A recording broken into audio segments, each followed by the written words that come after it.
عليكم ورحمة الله. الحمد لله وكفى وسلام على عباده الذين اصطفى أما بعد. أعوذ بالله من الشيطان الرجيم. بسم الله الرحمن الرحيم.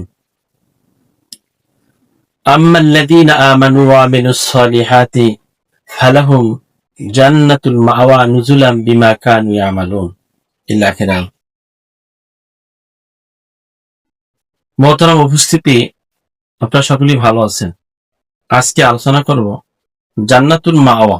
এই জান্নাতুল মাওয়ায় কারা যাবে, একদম সংক্ষিপ্ত আলোচনা। আমরা জেনে নিই জান্নাতুল মাওয়া এই শব্দের অর্থ কি। মাওয়া শব্দের অর্থ হচ্ছে ঠিকানা। মাওয়া শব্দের অর্থ হচ্ছে ঠিকানা।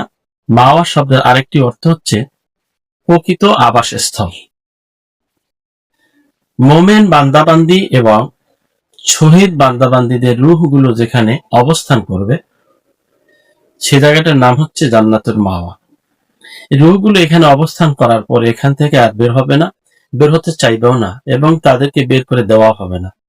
তাই এর নাম হচ্ছে জান্নাতুল মাওয়া। এই জান্নাতুল মাওয়ায় এখন কারা প্রবেশ করবে তাদের সম্পর্কে আলোচনা করবে। দুই শ্রেণীর মানুষ এই জান্নাতুল মাওয়ায় প্রবেশ করবে। এক নম্বরে হচ্ছে যাদের হৃদয়, যাদের অন্তর, এক নম্বরে হচ্ছে যাদের হৃদয় আল্লাহর ভয় সবসময় কাঁপে। যাদের হৃদয় আল্লাহর ভয় সবসময় কাঁপে। কথা বলার সময় যারা আল্লাহকে ভয় করে, হাঁটার সময় যারা আল্লাহকে ভয় করে,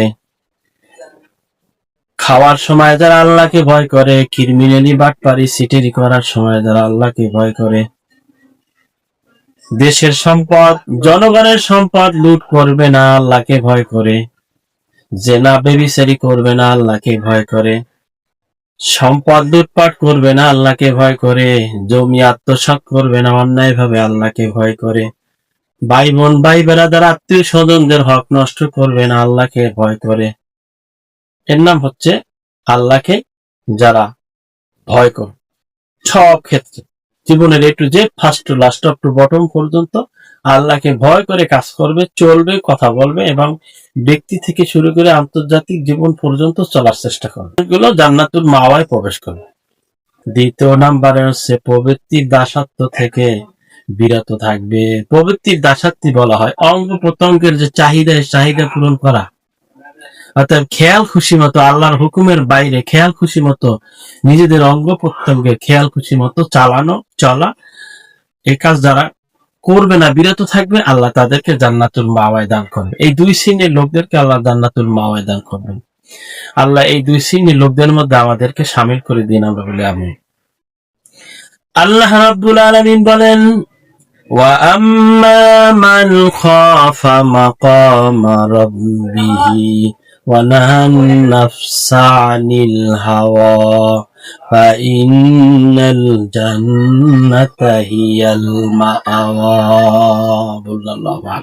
আল্লাহ রাব্বুল আলামিন এই আয়াতের মধ্যে ঘোষণা করেছেন, যে ব্যক্তি তার পালনকর্তার সামনে দণ্ডায়মান হওয়াকে ভয় করেছে, অর্থাৎ আল্লাহ রাব্বুল আলামিনের সামনে দাঁড়াতে হবে, এই ভয় যার অন্তরে রয়েছে এবং খেয়াল খুশি মতো চলা থেকে দূরে রয়েছে, আল্লাহ রাব্বুল আলামিন বলেন তাদের ঠিকানা হচ্ছে জান্নাতুল মাওয়া। বলেন সুবহানাল্লাহ। আল্লাহ পাক এই জান্নাতুল মাওয়া যেতে হলে যেই কর্মকাণ্ড, যেই কাজ করা দরকার, ওই কাজগুলো আমাদেরকে করার মন মানসিকতা দান করুক, তৌফিক দান করুক, আমরা বলি আমিন। আজকে শুধু জান্নাতুল মাওয়া সংক্ষিপ্ত আলোচনা করলাম। আলোচনাগুলো সকলকে শোনার জন্য অনুরোধ করছি। এটাকে অবশ্যই শেয়ার করার জন্য এবং শোনার জন্য অনুরোধ করছি। সবাইকে ধন্যবাদ। সকলে আমার জন্য দোয়া করবেন, কোরআনের হক কথাগুলো যেন বলতে পারি। ওয়া আখির দাওয়ানা আলহামদুলিল্লাহি রাব্বিল আলামিন। আসসালামু আলাইকুম ওয়া রাহমাতুল্লাহি ওয়া বারাকাতুহু।